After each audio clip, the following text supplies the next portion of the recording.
This has been a very heavy week, and as I continue to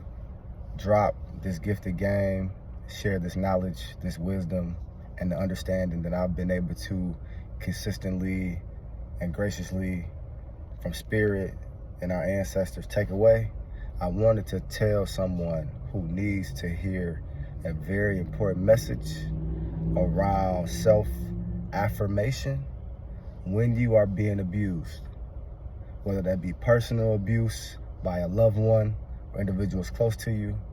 or whether it be abuse taking place in your professional setting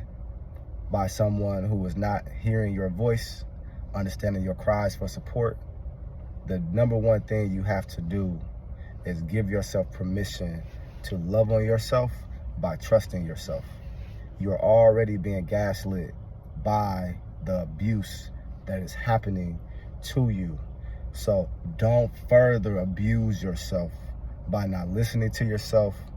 by telling yourself it may be something else,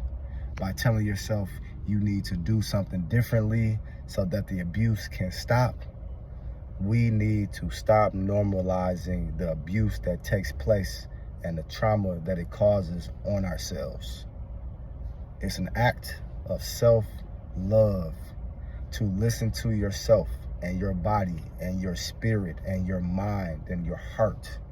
when you feel you are being abused. And that can be physically, emotionally, psychologically. No matter what form of abuse it is, normalize letting yourself